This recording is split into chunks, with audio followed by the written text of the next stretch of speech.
¿Qué tal, hermanos? Bienvenidos a su canal, donde nosotros estamos hablando acerca de nuestra fe.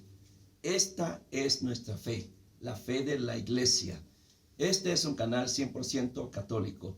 Y ahora, con esta segunda entrega, ya que veníamos hablando acerca de la oración, estamos en la cuarta parte del Catecismo de la Iglesia Católica. Y lo que nos enseña la iglesia, las verdades que están en la Sagrada Escritura, contenidas en la palabra de Dios, acerca de la oración. La oración, amados hermanos, parte del alma. La oración viene del alma que va hacia el encuentro con Dios. Es el diálogo, la elevación del alma hacia Dios. Parte del corazón, y esa oración se perfecciona cuando nosotros tenemos un encuentro personal con Jesucristo. Cierto es que cuando oramos, Dios siempre nos escucha. Cierto es que cuando clamamos a Él, Dios siempre nos atiende, escucha nuestras plegarias. Pero cuando tenemos un encuentro personal con Dios, cuando escuchamos su voz, cuando le conocemos a través de Jesucristo, esa oración se perfecciona.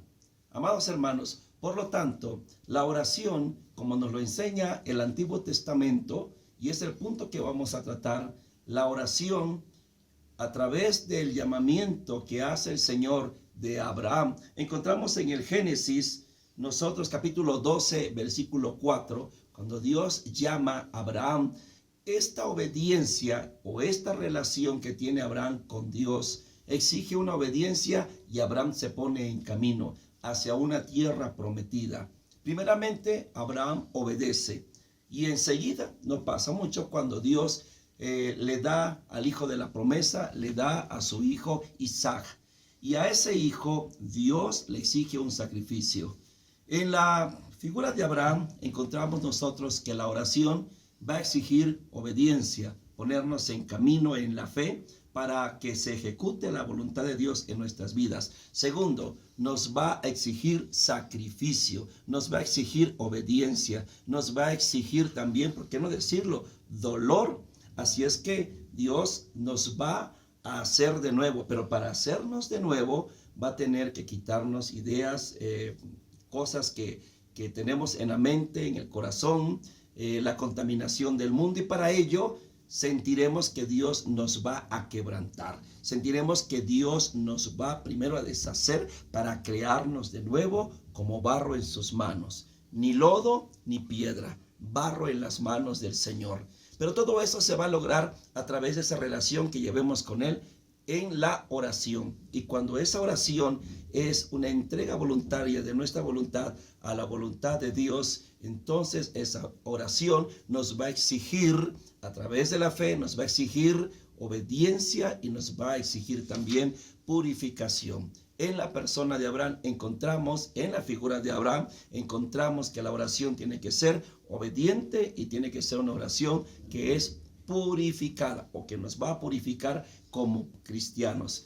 En la figura de Moisés, ahora encontramos también, y nos dice el Catecismo de la Iglesia Católica, que la oración aquí es oración de intercesión, pero una oración que es contemplativa, una oración que es un encuentro cara a cara con el Dios viviente. Nos dice la palabra de Dios en Éxodo 33, capítulo 33, versículo 11, que Dios hablaba con Moisés cara a cara, como habla un hombre con su amigo. Cuando intercedemos, nosotros nos ponemos junto con Jesús como mediadores, como intercesores, junto con el único mediador que es Jesucristo. Entonces tenemos una relación de amigos, de confianza, una oración de abandono, una oración que contempla a Dios, que es nuestro Padre providente y que sabemos que siempre responde a aquellos que claman a Él día y noche.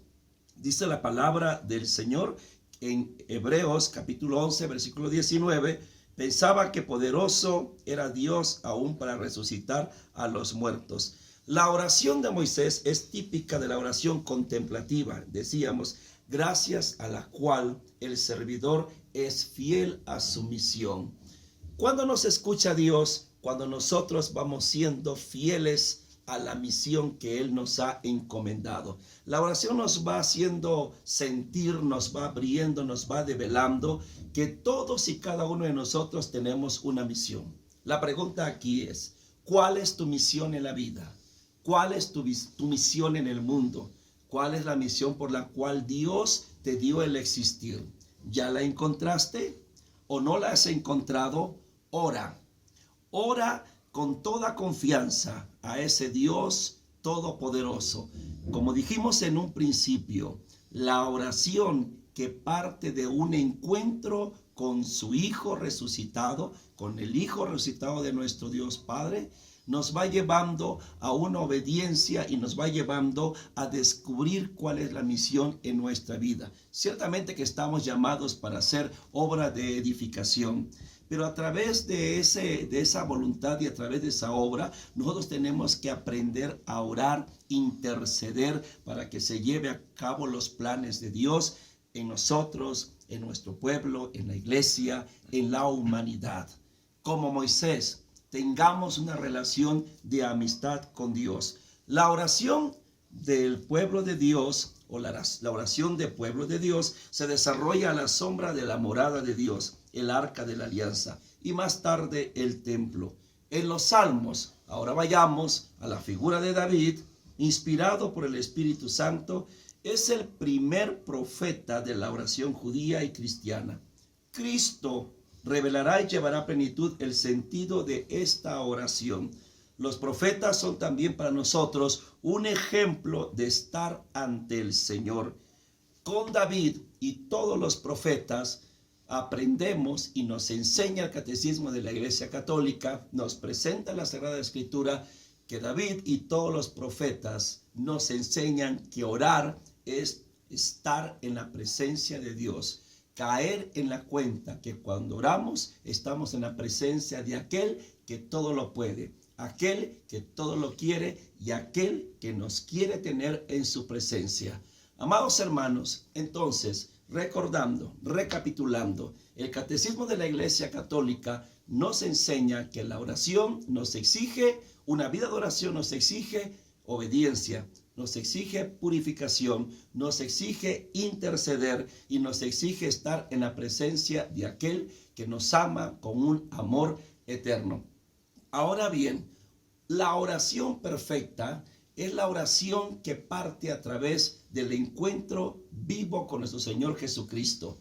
La Iglesia nos propone desde la quinta conferencia episcopal aquí en Latinoamérica, en Aparecida, que debemos tener ese encuentro personal de Jesucristo para poder ser discípulos. Y un discípulo no puede vivir sin la oración. Por otro lado, la vida de oración, se puede decir que llevamos una vida de oración cuando todos los días de nuestra existencia es estar en la presencia del Señor. Y qué mejor que el ejemplo de los santos, porque no hubo ninguno que se haya hecho santo sin llevar una relación con Dios a través de la oración. Qué ejemplo más grande de los santos que nos dan que su regocijo de ellos, el gozo del alma, la perfecta alegría es estar ante la presencia del Señor. Yo te deseo que descubras ese tesoro escondido en aquel terreno, por lo cual abandonamos todo, vendemos todo para poseerlo. Yo te deseo que tú vivas una vida verdadera de oración y que la oración sea tu regocijo, que la oración sea tu fortaleza, que la oración, que ese diálogo con Dios, ese estar postrado delante del Señor en su sagrario, delante de Él expuesto en la custodia, a través de las cuentas del Santo Rosario, en la lección divina, en la liturgia de las horas o simplemente en ese diálogo espontáneo con tus palabras, encuentres el regocijo, la paz y la perfecta alegría. Soy tu hermano Carlos Arturo de María, evangelizador. Gracias por recibir este mensaje. Ayúdame a difundirlo para que muchos encuentren esta bendición y esta enseñanza de la oración. Que Dios te bendiga, que Jesús y María te guarden en sus corazones. Hasta la próxima.